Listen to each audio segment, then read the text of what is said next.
नमस्कार दोस्तों, कैसे हैं आप सब। आप सभी का स्वागत है आपके अपने YouTube चैनल पर। और आज की हमारी कहानी शुरू करने से पहले जो भी चैनल पर पहली बार आए हैं या जिसने भी अभी तक चैनल को सब्सक्राइब नहीं किया है तो जल्दी से जाकर चैनल को सब्सक्राइब करें और घंटी का बटन दबाकर ऑल का आइकन जरूर प्रेस कर लें ताकि हमारी कहानियों की नोटिफिकेशन आप तक सबसे पहले पहुँचती रहे और आप हमारी कहानियों का आनंद उठाते रहें। तो दोस्तों, हमारी मेहनत के लिए कमेंट्स ज़रूर कीजिएगा और आशा करता हूँ आपको कहानी ज़रूर पसंद आ रही होगी। तो चलिए शुरू करते हैं आज की एक और बेहतरीन कहानी। बेटा सर्जन और बहू सरकारी स्कूल की प्रिंसिपल, एक पढ़ा लिखा सभ्यशिष्ट परिवार।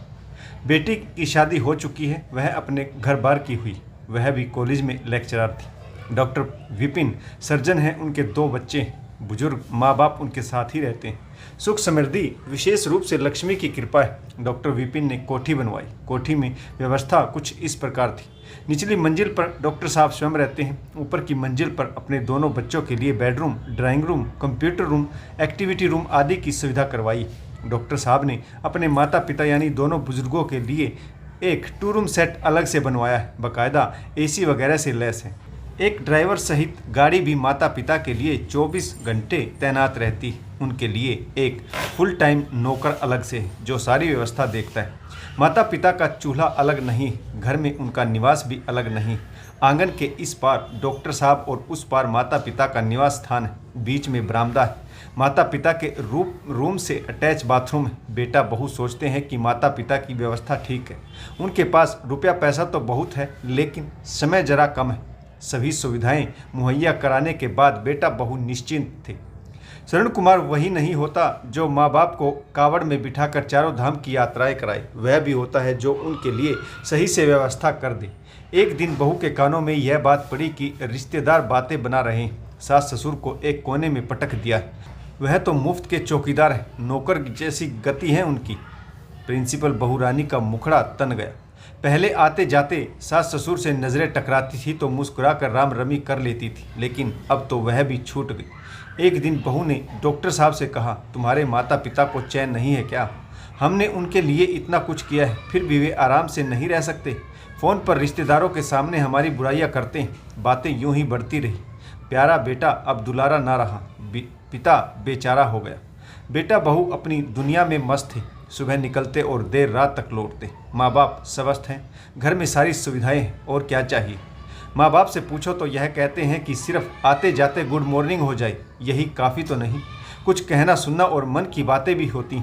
हम तो घर में ऐसे पड़े हैं मानो मरने का इंतजार कर रहे हैं। बुजुर्ग माँ बाप को यह सब रास नहीं आ रहा।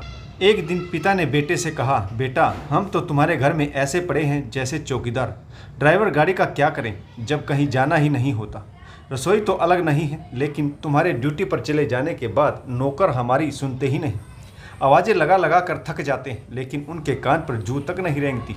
डॉक्टर बेटे ने सभी नौकरों को बुलाकर फटकार लगाई, परंतु वे ढीठ हैं, कहाँ सुनते हैं। जब डॉक्टर साहब और मास्टरनी जी आती हैं तो चक्कर गिनने की तरह घूमते हैं और बाद में आराम फरमाते हैं। एक दिन प्रिंसिपल साहिबा ने देखा कि ससुर जी ने पोछा ले रखा है, वह बाथरूम के बाहर सफाई कर रहे हैं। वह चौंक गई। पीछे डॉक्टर साहब खड़े थे। चिल्लाकर बोली, आप पोछे से क्या कर रहे हैं? नौकर कहाँ गई? आपको पोछा क्यों लगाना पड़ गया? ससुर जी परेशान होकर इधर उधर देखने लगे। बुजुर्ग अवस्था में कई बार ऐसा होता है। डॉक्टर साहब की बुजुर्ग माँ दौड़कर बाथरूम तक जा ना सकी तो कार्यवाही आशंकीय रूप से बाथरूम के द्वार पर ही संपन्न हो गई। नौकरों ने अनसुनी कर दी। अब ऐसे में समय पर जीवन साथी काम नहीं आएगा तो फिर कौन आएगा। इसीलिए ससुर जी स्वयं ही पोछा उठाकर पेशाब साफ करने लगे। बात इतनी होती तो ज़्यादा नहीं थी, लेकिन यहाँ पर प्रिंसिपल साहिबा को पोछा अखर गए। उन्होंने अपने घर में किचन, बाथरूम, ड्राइंग रूम हर जगह के लिए अलग पोछे रखे हुए। वह हर पोछे को पहचानती। ससुर जी जिससे सासुमाँ का मूल साफ कर रहे थे, वह रसोई में स्लेब साफ करने के काम आता है। गुस्से में बहू रानी ने पोछा डस्टबिन में फेंकवा दिया। आराम से कहती तो बात ज़्यादा ना बढ़ती। वह चिल्लाकर बोली, इस कूड़े में फेंक दो। आवाज़ में तलखी थी। अगले दिन ड्यूटी से वापस आई तो बहू के हाथ में पोछों का पैकेट था। उसने वह ससुर जी के हाथ में पकड़ाते हुए कहा, यह लीजिए, इमरजेंसी में काम आएंगे। बात इतनी सी होती तो कोई बात नहीं थी। यह देखकर बुजुर्ग सास की आंखों से आंसू बरसने लगे। बहू ने ससुर को पोछा थमा दिया। दुखड़ा अपनी बेटी के सामने रोया। वैसे तो नंद रानी काफ़ी शांत स्वभाव की थी। वह जायजा लेने भाई के घर पहुंची। अच्छा खासा कोहराम मचाया। भाई चुप, भाभी गाल फुलाकर अंदर चली गई। मम्मी पापा आप यहाँ नहीं रहेंगे, यह बेटी ने घोषणा कर दी। नंद यूं ही बिजुरिया नहीं कहलाती। वे 2 पोछे जो बहू ने ससुर के हाथ में पकड़ाए थे नंद रानी ने उठाकर आंगन के बीचों बीच फेंक दिए और भाई की तरफ देखकर बोली, देखिए यह पोछे लाकर पापा के हाथ में पकड़ा दिए थे तुम्हारी वाइफ ने। तुम दोनों को कुछ शर्म लिहाज है कि नहीं? प्रिंसिपल मैडम भी कहाँ कम थी, नंद के सामने डट गई और बोली, पोछे हाथ में ही दिए जाते हैं, अब इन्हें क्या मैं ट्रे में सजा कर लाऊं? पोछे नए थे, पॉलीथीन में पैक्ड थे, अब इसमें अपमान कहाँ से हो गया? नंद फिर से दहाड़ी, पोछे बेशक नए थे पर पापा जी के हाथ में लाकर नहीं देने थे, तुम नौकरों को भी तो दे सकती थी। जानबूझकर मेरे माँ बाप का अपमान किया है तुम दोनों ने, अब यहाँ ये एक पल भी नहीं रुकेंगे। माँ ने रो रो कर आंखें सुझा ली। नंद ने आंखें तरेर कर भाभी की तरफ देखा। बहू ने कहा, सोचा जाए तो यह सिर्फ स्वच्छता की बात है और अगर ना माना जाए तो यह घनघोर अपराध है कि बहू ने सास ससुर के हाथ में पोछे पकड़ा दिए। पोछों की दास्तां इतनी बड़ी कि ससुर जी अपनी श्रीमती जी के साथ बेटी के घर प्रस्थान कर गई। अब बहुत हुआ और अपमान हमसे सहा नहीं जाएगा।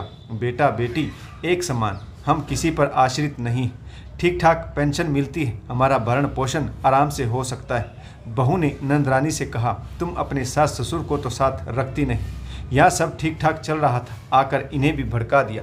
जो सुनेगा थूकेगा हम पर कि बेटा डॉक्टर होकर भी माँ बाप को 2 रोटी नहीं खिला सका। लेकिन माँ बाप नहीं रुके, कुछ दिन बेटी के घर रहे। डॉक्टर साहब के लिए यह बात बहुत निंदनीय थी कि बुजुर्ग माँ बाप बहन के घर रह रहे हैं। बेटा इतना सक्षम है फिर भी माँ बाप बहन के घर पड़े।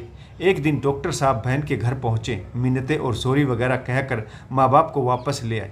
व्यवस्था वही पहले जैसी थी, सुविधाओं में पहले भी कोई कमी नहीं थी और आज भी नहीं।